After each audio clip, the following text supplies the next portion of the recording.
I don't know what it's like in Canada, but I took a lot of the College Board exams as well as the ACT.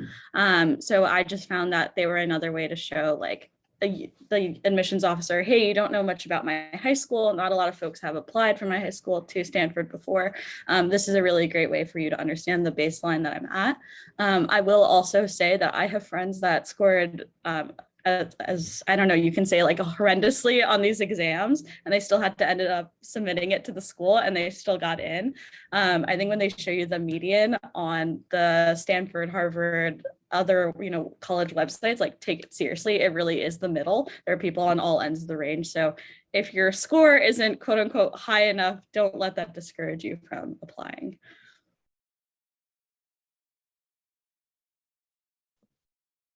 Yeah, for me, like it's not really a thing in the UK, so I can't add to that. Sorry. All right, thanks, guys. Sarah, you can go ahead. I have two questions. One is, what's the difference between early action and early decision? And also, what's the standardized test?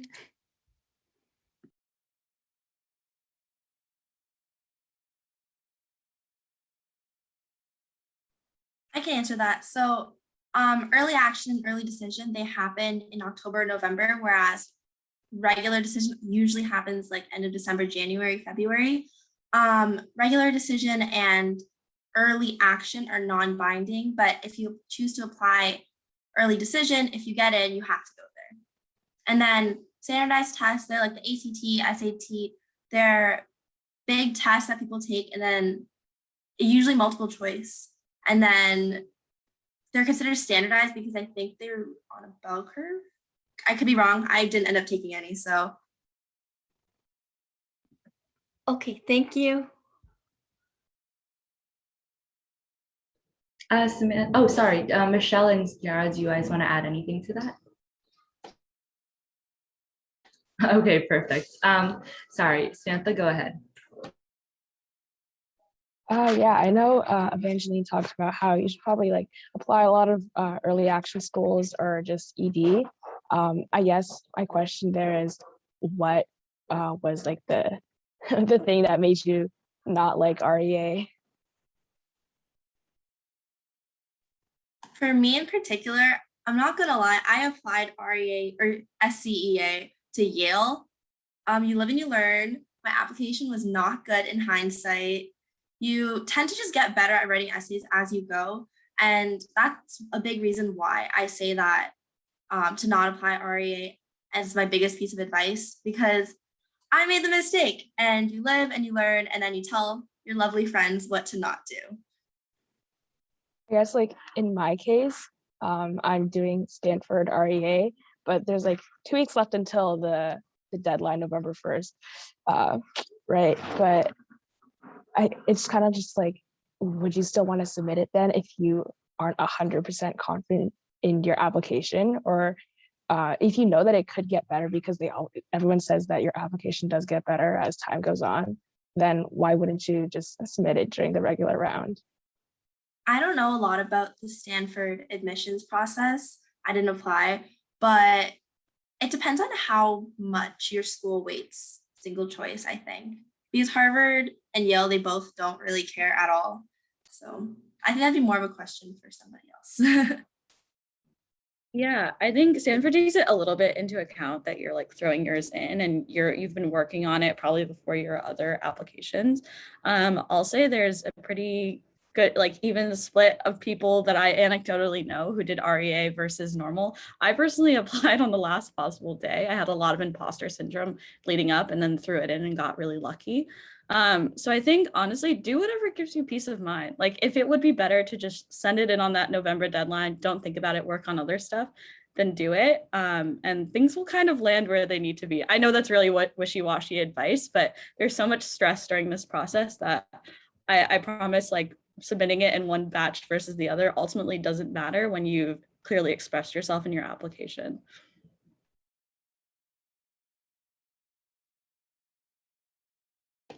All right, thanks, guys. Sarah, go ahead. Sorry, I just forgot to lower my hand. No worries. If no one else here has questions or they want to raise their hand, I saw a question earlier that I don't think got answered in the chat, just about the timeline. So when did you start thinking about applying? I think Zara asked this, but if each of you want to talk a little bit about when you started planning, or did your SATs or ACTs or whatever it was, and when you started writing and when you finally submit, just a timeline.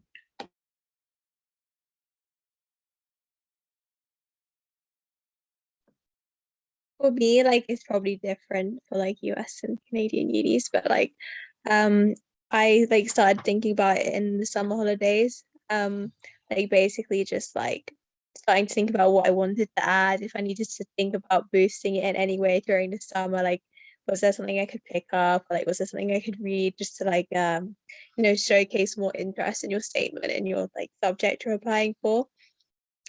And like in the UK, like you can apply from any point from October onwards. So basically, like I started thinking about like kind of 2 months-ish before the deadline. For me, I started thinking about it in hindsight, like really, really, really late. Like I'm assuming that a good amount of the people here are from Canada because Superposition's from Toronto, but I could be wrong. In Canada, you really don't think too much about your application. It's like coming up, you just go onto OUAC, you choose the schools you want, and you just pay your money, and that's pretty much it. But so I was prepared for that. I wasn't necessarily prepared for like the intense like US application system. I didn't think like, oh, maybe I'll apply to schools in the US until probably halfway through my junior year, which is what people consider to be very, very late. I wish I had done it earlier. And then I also wish I had started my essays earlier, because I didn't start writing my personal statement till probably like mid-October. And then like a lot of my school specific essays I wrote in the last week of December and like first week of January. Would not recommend that. There's a lot of crying happening during those 2 weeks. So I think like grade 9-ish, maybe like just know that you want to apply, or if you don't, that's okay. Grade 10, like start thinking about how you want to be involved. Teachers you might want to get to know, have them be your letter of recommendation. But really junior year and senior year, I think is really when you think about test scores, letter of recommendations, what you want to talk about in your personal statement, but don't write it too early, because you will change a lot between like junior year and senior year. Yeah, I think I had a lot more like ease with my timeline, again, because I'm not an international student. But I think I took standardized testing starting like early junior year. I just knew like the ACT and all these standardized tests were not my thing. So I wanted to get as much practice as possible. And I looked ahead at the schools and made sure that schools that I was applying to, I could like select which test scores to send. So that's something to also take in account as you're planning what standardized tests you're going to take, if any. Just make sure you understand what the school's relationship to those scores is, because some might penalize you for taking it like 10 times versus 3. Otherwise, I'm kind of in the same boat as Evangeline. I was writing my essays, I think it was like winter break when everything was due, and it was horrible. So definitely recommend starting at least before your senior summer. Or your senior For summer. sure. Thank you, guys. FaZe, go ahead. Yeah, so this question, I guess, is more for Evangeline, because I think she said she was from Mississauga. So in Canada, you just submit all your applications through the OUAC system for the Ontario students, I guess. And if you were to go to apply to US universities, how would you go about doing that? Yeah. You definitely don't do it through OUAC. You can do it through the Common App, Coalition, or QuestBridge. I think it might be too late for QuestBridge. I'm not sure. I was too late for QuestBridge, so it never was really on my radar. But for anyone that doesn't know QuestBridge, they have huge scholarships, huge scholarships at a ton of schools. So it might be worth looking at. Yeah, you can go through the Common App application or the Coalition otherwise. I liked the Common App better. That's just like my anecdotal feelings. But yeah, and then it gives you access to a ton of schools' application processes, but you do need to know that certain schools don't use either of them, and they have their own independent ones. Like MIT, I didn't apply to MIT because I didn't want to fill it out. I'm not going to lie. Once I had the Common App done and it was like December 31st, I was over it. I didn't want to have to fill out and add more work to my thing. But you should know that, yeah, it's going to be Common App Coalition and then any independent ones. I know Georgetown and MIT for sure, but I'm not sure about the others. If Kara or Michelle want to add to that. Yeah, okay, thank you. Zara? Yeah, so I had a few questions. The first is for any Canadians here. The first is, did you guys take any courses in summer school? If yes, what did you get and do you recommend it? The second is, when do you guys think that we should start writing the essays if you want to apply to US schools or Canadian schools? Like just in general, when do you think that we should start writing the statements and essays?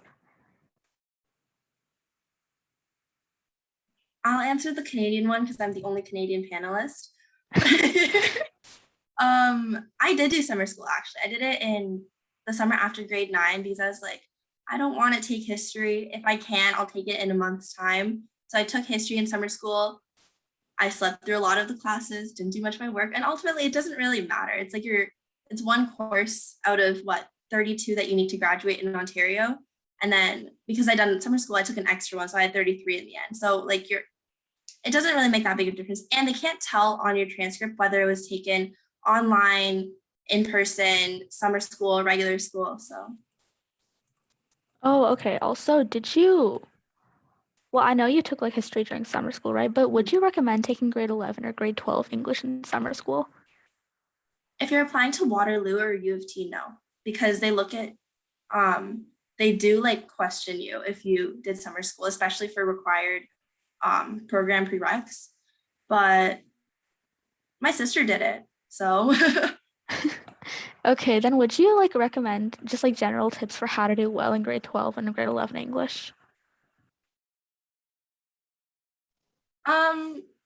This is under the table, but write and cater to your teacher. What your teacher talks about in class when like they're talking about a book, just argue their point. You don't need to come up with your own one because they will agree with you if you argue theirs. Okay. Okay, good tips, good tips. Thank you. Oh wait, I had one more question. Sorry. This is like for everyone, anyone who knows it. What is QuestBridge and like how do we apply to it?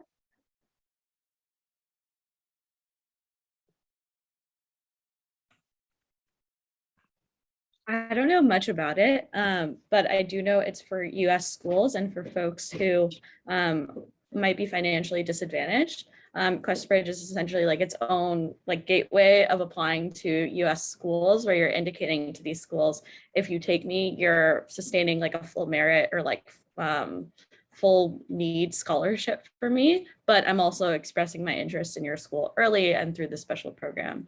I'm not sure if Evangeline maybe knows more about this, or even Ciara. I don't think they have QuestBridge in the UK, but yeah.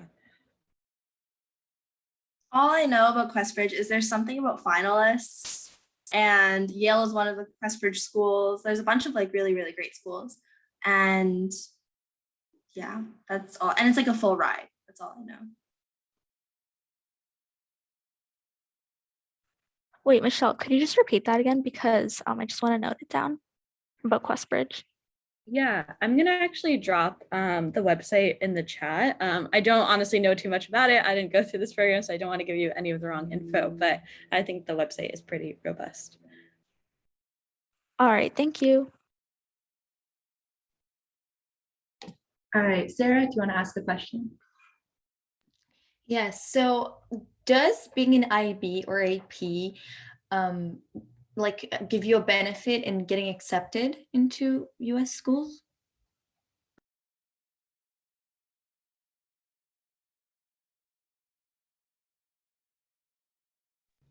I didn't take AP or IB, but I know that Harvard, on my applications file, it had like academic index, which shows like how difficult your classes were. So I think what's most important is you're like challenging yourself and taking the most difficult classes that you can. But obviously don't take a class that's super outside of your scope and then like get a failing grade. It really is like a balance. You're better off taking, or I don't know, challenge yourself. That is, Michelle, please. Yeah, I took like 12 APs and it was painful. But the only reason I sort of did that was because in my or like my high school in the US, it was an option to take APs. So again, I'll like reiterate that admissions counselors kind of have an idea of typically your high school and use these APs or IB, systems to understand if you're challenging yourself, like Evangeline said. So if an admissions counselor looked at my file and said, okay, her school offers 12 to 14 APs, and she took 0, that is a little bit of a question for them. So I'll just say, like, again, these are opportunities to differentiate yourselves academically in your class and show that you're a standout. If it's not the norm in your school, maybe self-studying for one is like a huge jump, versus for me, taking 12 wasn't a huge jump when my school already, I think, actually offered 14. So yeah, if you don't have them, not a huge deal if it's not the norm in your town. I know a lot of friends who grew up in the Midwest in the US where they didn't have school systems that supported AP or IB. Okay, thank you. And also, like, would they rather to see someone with a higher score in normal academic, or maybe like a 2 or 3% lower in a more vigorous program? Definitely the more vigorous program. Your GPA, I've seen it in the chat. A lot of people were asking my GPA, but it's just, I think, especially at places like Harvard, they say that like 60% of applicants are qualified to be here. So really your SAT and your GPA, they're just like keys to the gate. And then after that, the admissions file is just picking people out of like everyone in the gate. So I wouldn't focus about having like a 99% average, when a 95 will do perfectly fine, because what's important is about who you are as a whole person in a holistic application. Okay, thank you. Sarah, do you have another question, or was the hand raised from the previous question? Yes, it's raised from the previous question. Okay, no worries. Anna, go ahead. Yeah, sure. So I want to know if any of the panelists have done any research in high school, and like how do they obtain that research opportunity? Because I often see people like we're all in the high school, and some people already done research in a Stanford University or in Chicago, which I'm pretty curious on how they do that. And like some would say that they secure that position by cold emailing, but I felt like that's just really, time consuming, and not oftentimes like you get the opportunity to do researches. Yeah. For me, like I did, although it was like not long term, it was just like 2 weeks in a lab in the UK, but like I did cold emailing. So yeah, I understand your point, like going and emailing everyone and having a really low success rate, which I did. Like I emailed probably like 50 people. I've got 2 or 3 people offering me their time. One of them was like, oh, you can just come for 2 days. Then like the other 2 offered more. So yeah, it's kind of like up to you whether you think you can find something that's will still help you stand out.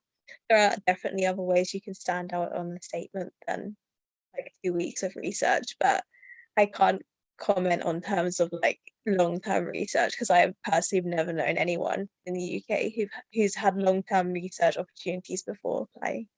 Do you have any tips for cold emailing? I know some people say like do enough research about the professor and about like their project, but then I thought if I were to email this to, I don't know, maybe like 20 people, 30 people, that's gonna take so long time. Like, do you have any tips of how to do cold emailing for better chances? Yeah, I'd say like have a general template, and then like basically have points in the template where you can slot in like a sentence or two that's specific to their work. Like I wouldn't spend too much time like reading about their work. And also they're not going to read a long email. Like if you send a long email, they will just like they will bin it. Like genuinely they will not bother reading it. So keep email like short and sweet. Just like very concise about why you're interested in working with them, what you want from the experience, like be specific. Like that's not rude, it's more like letting them know what you expect from any time with them. Usually like you want to be there for 2 weeks, or like you're interested in like about X, are there any projects available in your lab? And also attach a CV, because that's like a great summary. Even if you've not done much and you don't think your CV would be like very full, it's just easier for them to like see a summary of what you've done as opposed to reading a long email. Okay, thank you so much. Yeah. Is there anyone else who done like research in high school or? I did Yeah. research. Michelle, you go ahead. Okay, I'll be quick. I did research within my own high school. I also had friends who cold emailed professors, specifically like Harvard, because I was on the East Coast. And cold emails really work. A lot of professors I've noticed actually don't have that many undergrads interested in their labs in certain fields. So kind of diversify your interests. Take a look at what labs you don't think will get much attention, and usually they'll be more willing to hire you or take you as an intern. Also look within your own school. Personally, I had a teacher in my own high school who was really excited about sociology, and she helped me sponsor and find a grant to do a sociology study within my own school. So although it's great to express interest to a university by doing research at that university, you can also do it within your own community. My research, it was done through an organization. I was already part of the organization, and then I found out that they have like a little side program that does research mentorships over the summer. So I did that. It was about math. I didn't necessarily have to cold email people, which I was really, really grateful for. And my mentor, she was really understanding that the way that math is that it's very like, you learn this so that you can understand this, so that you can understand this, rather than like biology, where you can go and look at like a cell. So she really helped me with understanding the foundational things I needed to know so that I could actually conduct and like compute my own data.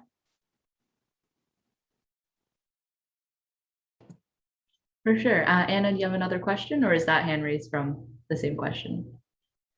Oh, I actually have another question about like financial aid. So like for schools that I know that they have like non-binding, but like for schools that are binding, like they can see where you apply for financial aid. Is that going to affect your chance of being admitted? Like if you're applying to a competitive program as an international student and you're still applying for financial aid, does that affect your chance of being admitted? Because they might question you like, why do you go to an international school and like while applying for financial aid? Especially, okay, so applying for financial aid will impact your application at a lot of schools. And that's why people say that even if you have like the most amazing scores and the most amazing application, you can't guarantee that you'll get into whatever school, because the financial aid, especially as an international student, the US government isn't paying for you to go to school. You're not getting any federal aid. So it's completely on the school to fully fund you going to school. Some schools though, like Harvard, Yale, Princeton, maybe MIT, and then I think like a couple more, and there's a music school, one music school. They don't consider whether or not you apply with financial aid. So they're called like need blind for international students, whereas a lot of schools in the US, especially the top ones, they're need blind only for US citizens. Oh, okay, I see. Thank you. So like in short, so like if you're not maybe like don't have like those financial hardships or anything, like you're able to afford the money, so it's better to not applying for financial aid if they can see that you're applying for it as an international student. Or I think so, yeah. So, but you also have to consider that student debt is very real and very difficult. Oh, yeah. And so you have to really like weigh those. Yeah, if you can apply and afford applying without financial aid, you will definitely have a leg up. Okay, thank you. All right, Beta, go ahead. Oh, thank you. I would like to ask Michelle, please. If I'm only just started to think about applying for Stanford for September next year, and I haven't done any preparation, is it too late? Am I even missing the deadline if there's still an SAT exam date before the deadline, between now and the deadline? There are definitely opportunities. I think that SAT and ACT are offered like at least every 2 months. So I think try to study for it ASAP. I don't remember if Stanford has gone test optional since I applied, because I applied, I think it was like 3 or 4 years ago. So be sure to check on that. It might not even be a big deal if you didn't take an exam yet. But yeah, with it being in a year from now, I think you definitely have enough time for all the essays and such. And if you're worried about the tests, I would just take a look at College Board and try to sign up for the closest test that there is, have a practice round at it, study a bunch, and then try to take it again before the application deadline. Okay, thanks. And then for Evangeline, I'm wondering, did you work with any US school application consultant when you thought about applying at the time in the middle of your OUAC application? If you can and you can afford it, then I would definitely say get a consultant. I couldn't. I just like didn't have the resources to get a consultant. So go Google. Yeah, Google's your best friend, honestly. There's so much information on the internet. So it's really up to your discretion. Okay, thanks. All right, Beta, do you have any other questions, or is the hand raised just from before? I think maybe I have one last question for both Michelle and Evangeline, please. I heard US schools like Stanford and Harvard, you do not need to declare your specialization going in, at least for the first year. But I hear you all mention your specialty programs. I'm just wondering, how did that work, please? Yeah, so on Stanford's application, at least, you indicate 3 majors that you'd be potentially interested in. They're not binding. So actually the major I ended up doing, which is management science engineering, was my second choice. But again, it had no binding relationship between the two. It's just so the admissions officers kind of get a sense of where you're going to fit into the class, knowing full well you might really change your mind within a year because college is a place to explore. Mm-hmm. I applied as a math major, but they know very well that most people will change their concentration between the time that they're applying in senior year and then the time that they're graduating as a college senior. You can apply undeclared, which is fine. My roommate, it's usually a drop-down menu, which concentration you want to select during your application. And my roommate, she clicked other, which means that she's applying for a concentration that doesn't exist. So don't ask me how she got in. She's currently wanting to be an architecture concentrator. And yeah, I mean, whatever fits your application and fits like what you want to do, you can fill out. Okay, thank you. All right, Zara, go ahead. Yeah, just a question for Evangeline about your research. Would you be able to tell us the organization that gave you the research mentorship? Yeah, it's Athena by YSTEM. I can drop it in the chat. They have an Instagram, and then you can email me. Yeah, you can email me through Athena or at my college email. I can tell you more about it. Could you just write down your email in the chat? Yeah. All right. Oh, and just 2 more questions. Why did you choose research? And also, if you like talked about your research in your application, then what did you talk about in regards to it? I didn't really talk about it in my application other than the question that was like, oh, did you do any research? But I had the opportunity to do it. So I was like, why not? And that's very much like I applied to schools because why not?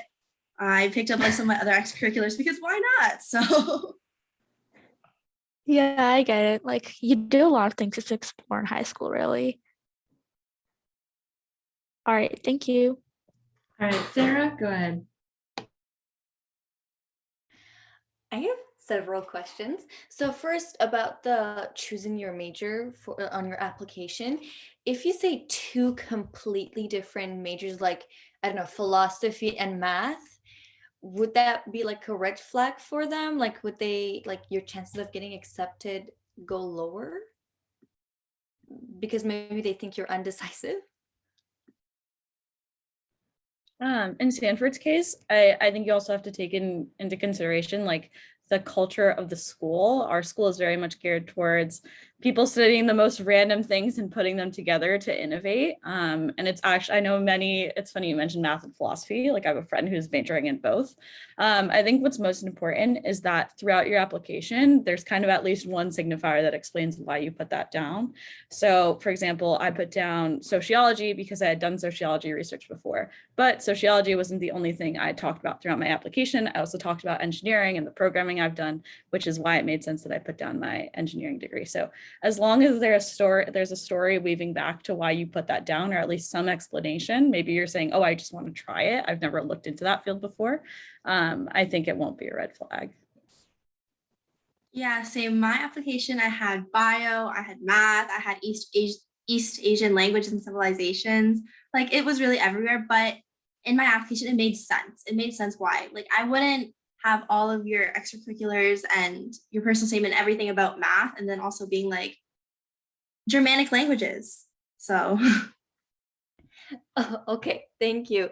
Also, I don't know if any of you know about SHAD. If you do, like, is it good to take it? How is it? I don't know, like any explanations if any of you know. So SHAD's like a Canadian program, I think. Someone I knew from elementary school did it. And as far as I feel about programs that make you pay thousands of dollars to participate in an online activity, I don't know. So it's like, I don't know, if you want to do it and you have like the resources for it and you want to explore that and experience it, that's great. But I think that you don't need to pay like thousands of dollars to experience something over the summer. Oh, I think the one for grade 11s and 12s, that's like, do you apply and they accept you? Like, I don't think you have to pay, do you? I don't know, I didn't do it. Oh, okay. Oh, thank you. I also have another question for anyone. Tips for studying for SAT.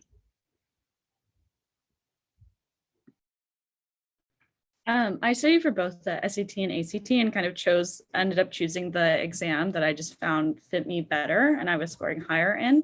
The tips I would have is literally, I think on Amazon, they'll have a huge book that's just like SAT prep tests and then also like an SAT prep guide. Buy both. They're stupid expensive and I hate that they're that expensive. But buy the books and just grind through them. What I did is I found an hour and a half every Sunday to take an exam and to go over a concept I was feeling really weak in. So kind of make a study plan for yourself and dedicate that time every week. Otherwise, you'll be cramming at the end, which is very painful. So I would go for that route. If you can afford it, finding a tutor that can help you in that journey and planning is really helpful. I personally couldn't, but I know many friends who did, who found it helpful to find an adult that they were like responsible to every week to show that they had done their work. So making a study plan, blocking out the time and buying the books is the three strategies I would use to study. I would also toss in that Khan Academy has a really great free SAT prep website. Oh, All great. right, guys. We only have a couple minutes left, so I'm just gonna let Swetha go ahead and ask. But I think Evangeline, you put your email in the chat. Michelle, I don't remember if you did either, but if you and Kiara both want to put your emails in the chat, if you're comfortable with that. For those of you who don't get to ask your questions, I see your hands up. Feel free to shoot any of our panelists an email if they're open to that. But Swetha, go ahead. My question is actually for Kiara, and I was just wondering if you could describe the biomedical engineering program. Like, would you say it's more engineering or more biology, or is it like a good mix of both? And what could someone expect from that program? Yeah, that's a good question. Like I would say, at least for Imperial's program, it's more heavily weighted towards like just the maths, and then like your biology is almost like supplement kind of study. So I guess in the sense that like if you consider like a major in the US of like electrical engineering, mechanical engineering, and then a minor in biology, that's kind of a similar style to the way bioengineering is.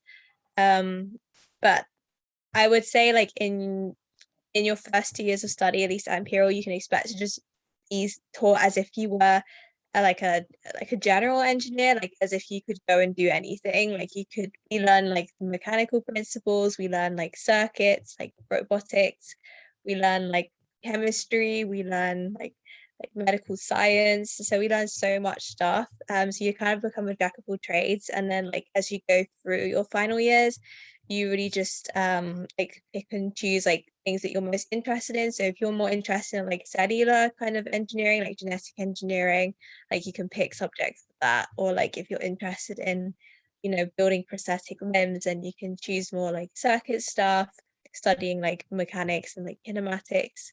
So yeah, I really loved the program. It's like gave me so much flexibility to like streamline what I wanted to do in the future. And like, I don't think every other engineering type of program can necessarily allow you that much flexibility. For sure. Thank you. Zara, go ahead. Yeah, I just had a final question. If like all your extracurriculars are kind of like all over the place, like one is in medical sciences, one is in business, one is in like math, do you guys think it's okay? Like, do you need to sort of interconnect them all, saying like how they're all connected, or like weave them into a personality? Or is it like okay to have a lot of extracurriculars where they're all different just because you wanted to explore? In my application, I had a lot of extracurriculars like focused around sports medicine because I used to like be an athlete and then I retired and I was still interested in it. But then also I had a lot of extracurriculars about math.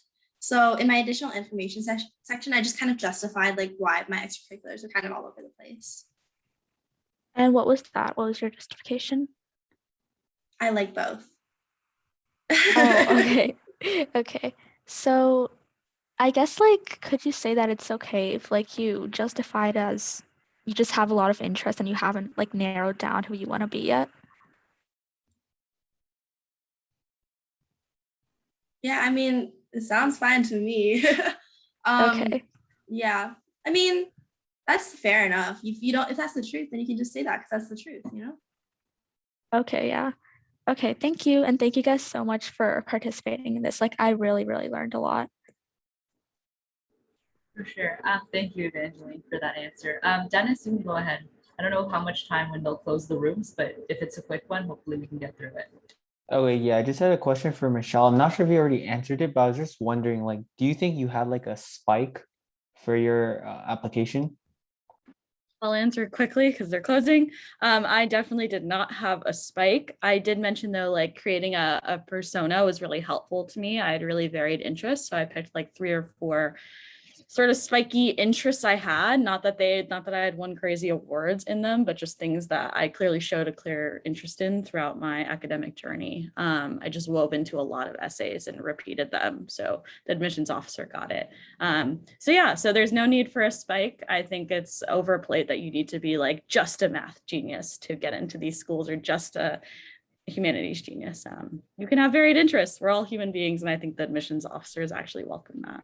For sure. Okay, guys, breakout rooms will be closing in about 10 seconds. But I just want to thank Sarah, Evangeline, and Michelle again. And their emails, again, are in the chat if any of you want to reach out. I'll see you guys in the main room. Everyone is